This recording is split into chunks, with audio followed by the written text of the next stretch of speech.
we'll talk a little bit about uh, again rectifier. Look at an example of rectification, but more with the adopting a rectifier circuit to create a circuit what we call as uh, what was it called, restorer, DC restorer.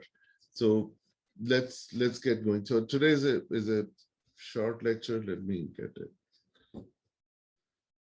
All right, the first thing is precision rectifier. What is a precision rectifier? Precision rectifier is a device where we get low voltage amplified. We get the not amplified, we get the low voltage rectification. So previously we have seen that we use diodes and maybe two diodes in a rectifier. They would have their own drops. So 0.7 and 0.7, that will give you a 1.4 volt voltage drop right there within the circuit itself. So which means that for them, the signal has to be much larger than the conducting diode, whether it's half wave or full wave. So it has to be more than 0.7 volts. So that 700 millivolt is not as anything below that would be the small signals. How do we deal with that? So for that, we use what you call superdiode. So what we are doing here is the signal is small, maybe 100 millivolt or so. And that's clearly insufficient to turn on a diode. But when we use it with an op amp, we get the desired precision for the small signal. And what it does is uses in both cases the reverse bias of the diode will result into an open loop gain. And when it is forward bias, then we get the feedback into the inverting input of the op amp. So we employ those both conditions to get the small signal amplified. So let's take a look what maybe what would happen in both cases. So when we have the input voltage positive, the diode is forward biased. So as this would be positive, so this would mean the loop, the feedback loop will be open, will be closed between op amp output terminal and the negative input terminal of the op amp. So that's the negative feedback, which means that there is virtual short at the input of op amp. So the voltage at the negative input terminal, which is now the output voltage, would result into the positive input here, or the same within the same few millivolts of the output, because they are considered as virtual shorts. And that's the input voltage, right? Because that's what is being applied there. So we are seeing then these are almost equal, and I has to be, this is the case when it is greater than or equal to the 0. So there's no, the condition is there's no offset. So it's an ideal op amp. There's no offset voltage involved here as well. Now, for this op amp to operate, the VI, the input voltage has to be only a very small negligible voltage and it will work, which means that the diode drop is not making a big difference. But if it was happening there, that would mean that the output would become an open loop. If this goes into the negative, the output would result into, let me clean this up.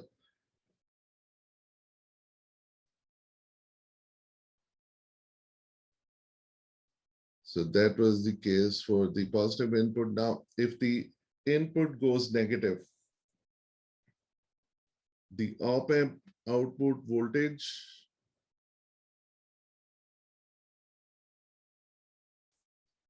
will follow it, and that will become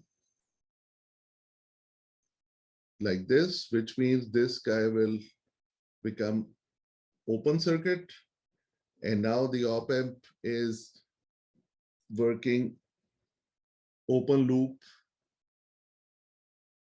without any feedback.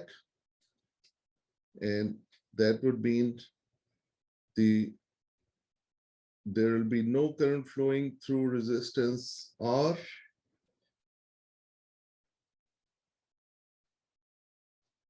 And V naught or V output will remain equal to 0.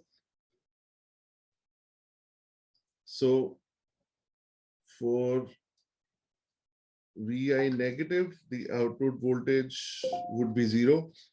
The op-amp output will be at its negative saturation value.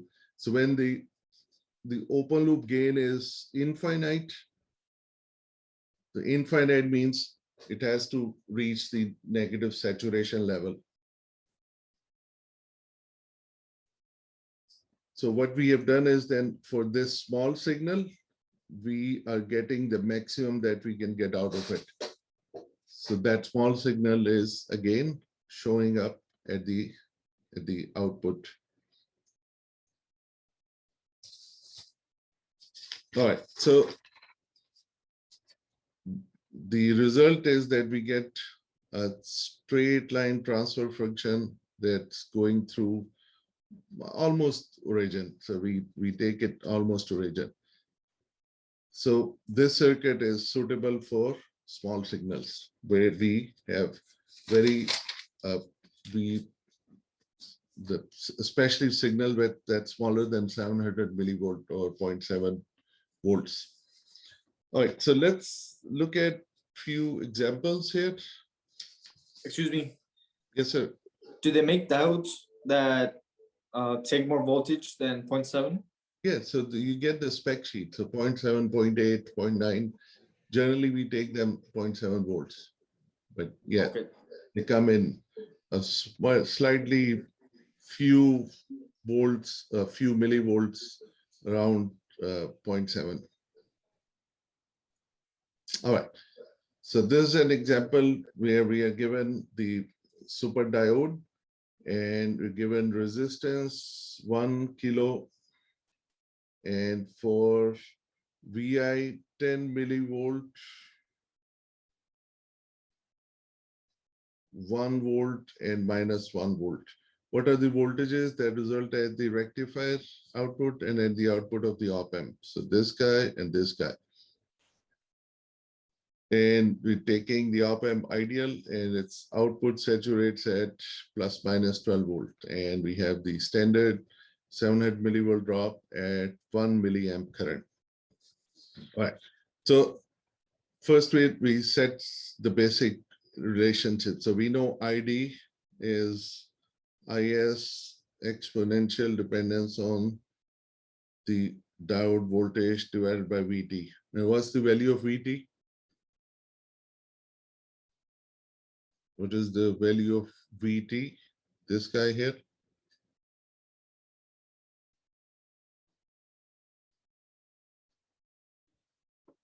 Anyone knows the value of VT? Threshold voltage, which has dependence on temperature.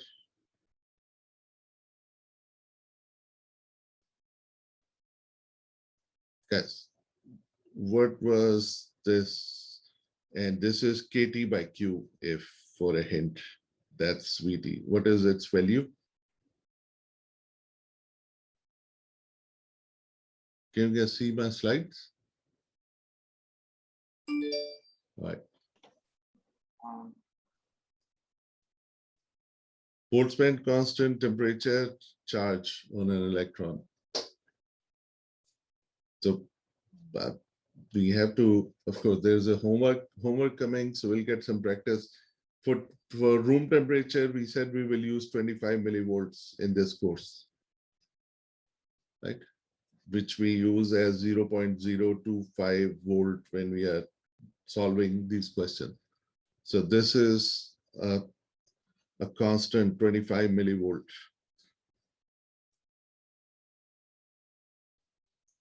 Now we are given this guy as 1 milliamp, so I can write down that's the space current, and here we have VD minus 0.7.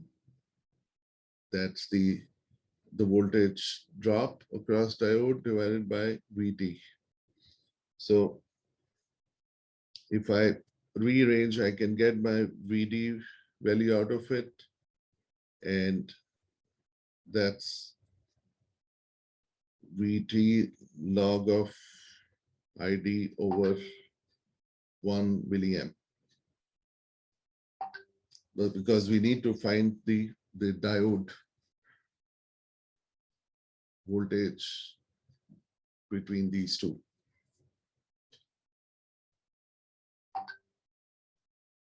All right, so yeah, plus 0.7 volt.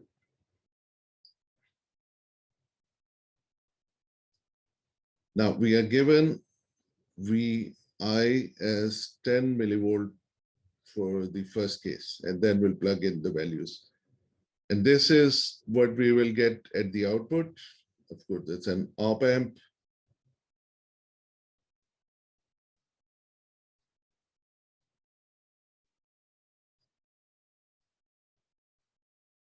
So V output is equal to V input is equal to this guy for the first value that they have asked us. So now for an ideal op amp, these are shorted, which means the current that's coming through here is the same at both of these positive and negative terminals, and everything will go here. So what we get here is I plus and I minus are equal, but they are zero.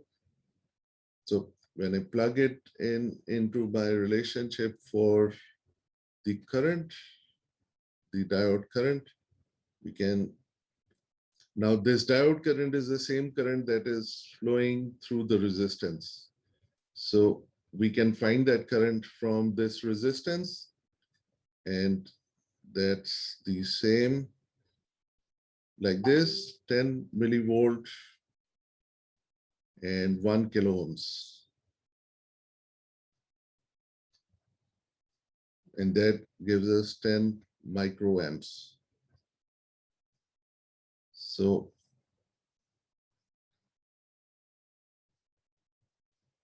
ID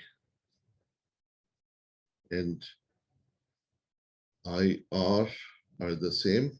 So we've got the current on that side, and that's something we can plug in into that relationship for ID. But let's see from this guy for this current now that we have found, how much is our diode voltage. So plugging in the value using VT, which is 0.025 or 25 millivolts, log of 10 microamp divided by 1 milliamp plus the diode drop. So we get 0.58 volts. Now, this is what would constitute at the output, and we get 0.58 times plus 10, and that's 0.59 volt. It's millivolt here. All right, so are you with me on this?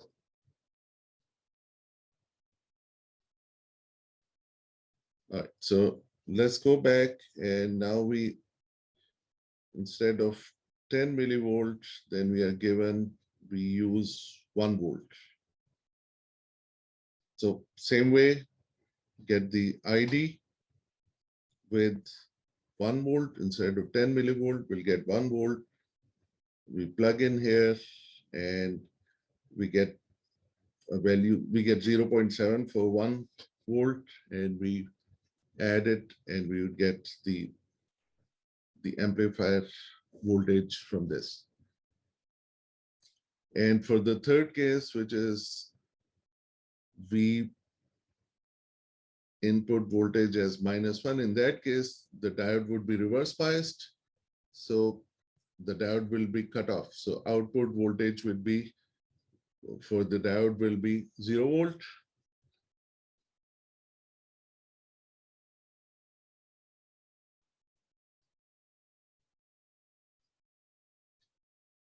So in this case, the output for the diode, the super diode will be 0 volt, but there will be, in the reverse bias, its open loop gain will be limited by this guy, the power supply. So in that case now, the third case -1 volt, then our amplifier output would be -12 volt. So you're with me that in forward bias, we are getting the voltage through the op amp, and it's a reverse biased closed loop gain. But when it is, when the voltage reverse biases opens the diode, then it is limited by the saturation voltage, which is the power supply, which in this case is ±12 volt. All right, questions. So we'll have design questions in the homework this week as well. All right, so let's look at, and so we're getting into the applications of diodes, special applications of diodes. The first one is the clamping circuit. So what we are doing here is we are taking, like unlike before, we are now taking, we have moved capacitor here and we are taking the output across the diode. So this is a circuit which is also called DC restorer. So we'll look at it, why we call it restorer. But before we look in the operation, what happens here is, so the signal is 10 volt. It's -6 and +4. So it's across 0 volt. And the output is which would shift it above 0. So you claim the signal all on the plus side. So we get +10 volt. So we have to go through what happens when it is reverse biased and when it is forward biased, and we can understand what's happening. So when it is forward biased, we can see that the capacitor will be getting charged. You get a voltage which is a combination of this voltage and this voltage, right? So we can write down that the voltage is, the output is input plus the capacitor voltage. So having this established, we can then see that when the diode, as the diode is connected across the output and its polarity is shown, the positive and the negative. When the output voltage, it would always stop from output voltage from going below 0. It will maintain it at 0. And that will happen by conducting and charging the capacitor. So this is going to conduct. So when it is in the forward bias, the reverse bias will maintain it at 0 volt, and in the forward bias you will get the input current plus input voltage, the applied voltage plus the voltage that's maintained across capacitor. So in ideal case, the capacitor will always maintain that voltage. So in the forward bias, then these both will get added, and this is the forward bias region. And now everything is riding above 0 volt. So 0 volt that's being maintained by this diode when it is in reverse bias. So what we do is, so in reverse bias, it's maintaining at 0 volt. In forward bias, it doesn't matter because it's just conducting. So whatever the voltage applied, that's what shows up. Now, how does it maintain 0 volt? We have to remember the Zener diode reverse bias. We were using it as voltage limiting. So in reverse bias, there is 0 volt and it's going to retain. We are not going beyond breakdown, right? So that's where the voltage is maintained. And once it's forward bias, those voltages add up. This circuit is also used if you have a capacitively coupled or AC coupled system, which means that capacitive coupling on the input would remove all the DC components to it. So whatever DC would be there will be gone. Feeding that to this would result into bringing that DC component back. So this is also called DC restoration and a DC restorer circuit. And this application is important, especially when we have to regain the duty cycle back. And when you talk about duty cycle, which means it is used in pulse width modulation, a process which we use to encode information into the up zeros and ones. So this circuit is then used in pulse width modulation, where the detection or demodulation is achieved by getting the pulse waveform to this DC restorer and then using an RC low pass filter to separate the average of the output waveform from the pulse that's riding on that DC signal. Now, in this case, we were not talking about the power supply, but this can, if we use a power supply, for example, if we use a power supply and specifically have a value, VCC, whatever the value is it has, that would mean that this output signal will be then riding on top of that VCC signal. So that's when we would call it a bootstrapping circuit, because the voltage is now bootstrapped onto VCC. So it's now riding on top of VCC. So this is again something interesting when signal has to be referenced to something more than just the ground.